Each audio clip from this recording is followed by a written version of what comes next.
Chers amis, bonjour. Merci d'être fidèles au rendez-vous de l'Haftara. L'Haftara de cette semaine, c'est l'Haftara de Teruma.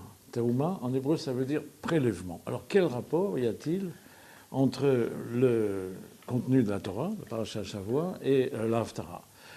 Le rapport, il est extrêmement simple. Dans la paracha de Teruma, Akadosh Baruch Hu, s'adressant au clan d'Israël, à tous les Shvatim, en leur disant « Vous devez m'apporter telle et telle chose nécessaire à la construction du Ohel Moed, que je vais construire pour vous dans le désert. » La Haftara, ici, elle fait référence non pas à la construction d'un tabernacle, un élément mobile, mais au contraire, elle fait référence à la construction du temple, du troisième temple. Et la différence, et c'est là que je voudrais poser cette question à Ronnie, la construction de Ohel Moed, elle a été le fait uniquement des Bnei Israël. Et là, tout à coup, lors de la construction du temple, on voit Shlomo Ameler qui fait appel à un goy, en l'occurrence Hiram, l'un des premiers personnages du Liban, roi du Liban. Qu'est-ce que ça t'inspire, ça? Il est vrai qu'il y a un sacré fossé entre le Mishkan, construit dans le désert, c'est-à-dire le tabernacle, et le temple que veut ériger Shlomo. Sacrée différence parce que dans le désert, Moshe fait appel à l'homme, à l'investissement de l'homme. Je crois que dans le désert, la terouma, le prélèvement, mais le don, est entendu comme une participation pleine et entière de l'homme à une finalité que la sortie d'Égypte, que le don de la Torah au mont Sinaï, que les explications de Moshe vont donner un sens à ce Mishkan, une finalité. Celle qui les accompagne durant la traversée du désert. À l'époque de Shlomo, on ne traverse pas le désert, on est à la maison, on est à Jérusalem. Et Shlomo va faire construire un édifice splendide. Cet édifice splendide va exiger non pas l'investissement de l'homme dans le don du cœur, dans le prélèvement de soi, mais va transformer ce qui était un don, un engagement, un volontariat, dirions-nous, comme une obligation. Et faire appel au roi Hiram, faire appel à d'autres pays limitrophes, parce qu'il faudra des matériaux, parce qu'il faudra des ouvriers, parce qu'il faudra des pierres, etc. Enfin, l'ensemble des éléments constitutifs de cet édifice qui est absolument énorme et qui va engager les enfants d'Israël ici dans un service national obligatoire. Et le seul fait de l'affirmation de ce service national obligatoire va non seulement faire la différence avec le Mishkan, mais engendrer, générer un fossé énorme, socio-économique et religieux au sein d'Israël, à Jérusalem, lors de la construction du temple. Oui, mais moi je voudrais quand même revenir sur ce fait curieux, c'est qu'on a fait appel à une main-d'œuvre non juive pour construire le lieu où l'Éternel va se révéler. Non, la majorité des ouvriers qui construisent sont des Hébreux.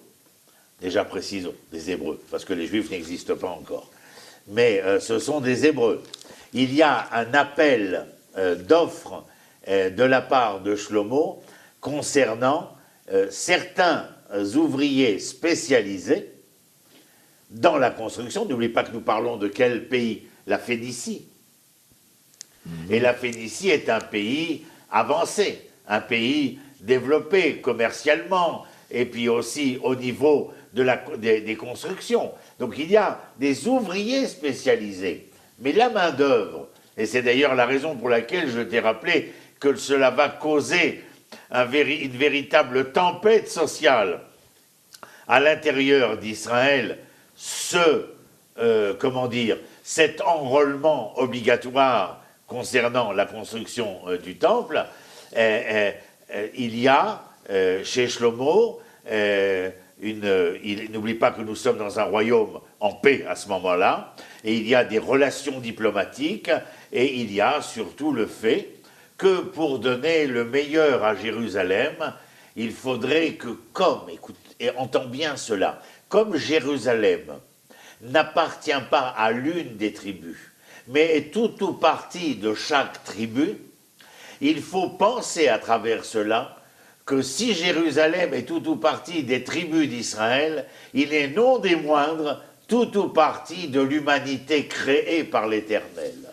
Et la participation ici significative chez Hiram, c'est de vouloir nous faire valoir cet entendement que Jérusalem n'a pas pour finalité de révéler Israël à lui-même, mais de révéler Israël à lui-même afin que cette révélation puisse être entendue à la surface de la création. Est-ce que tu crois qu'on doit prendre au sens premier toutes les mesures qui sont énoncées dans cette Haftara? C'est-à-dire? Est-ce qu'on peut voir plus loin que la simple description architecturale du lieu?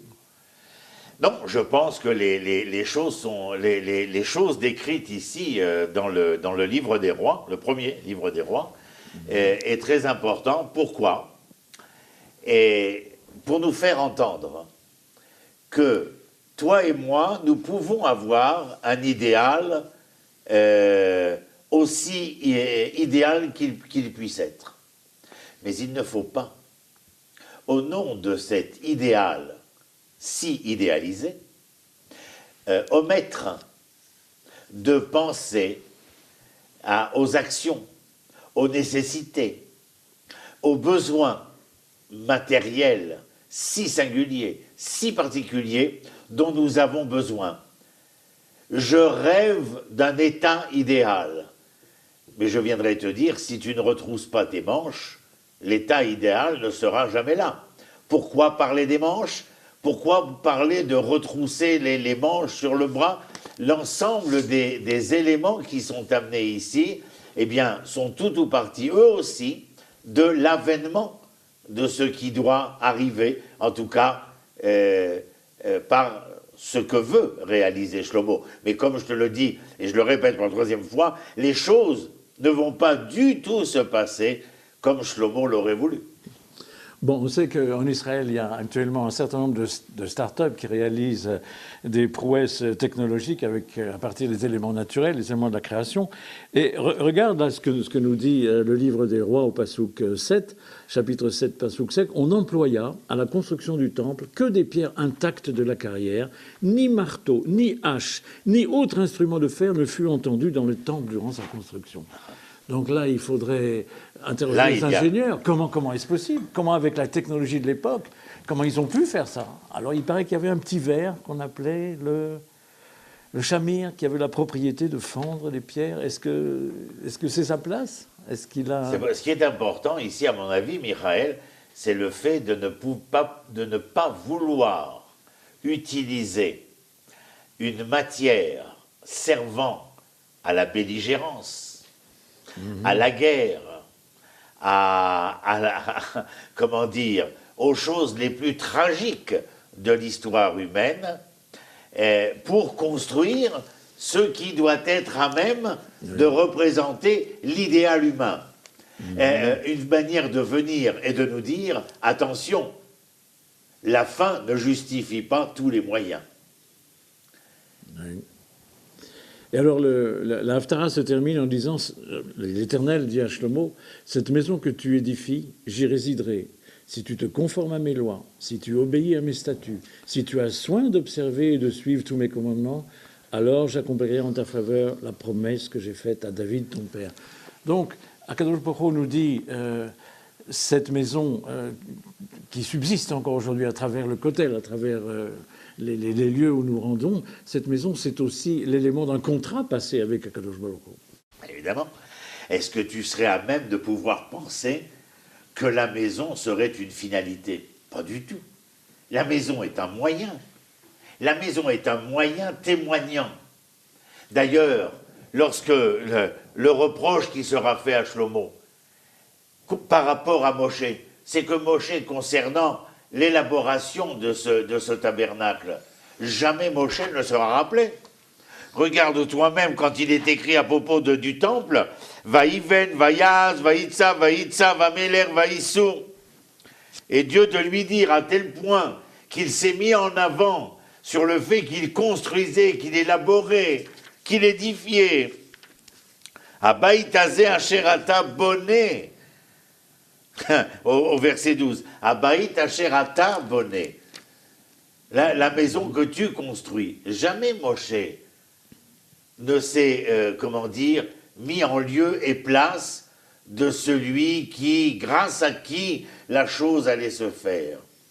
Et lorsque tu viens me dire, à l'instant, le contrat dont l'Éternel révèle les articles en parlant à Shlomo, c'est de lui dire, Ya Habibi, il faut respecter ma Torah, il faut suivre mes commandements, suivre mes lois. Dans mes lois, il y a le fait qu'il y a une considération vis-à-vis de l'ouvrier.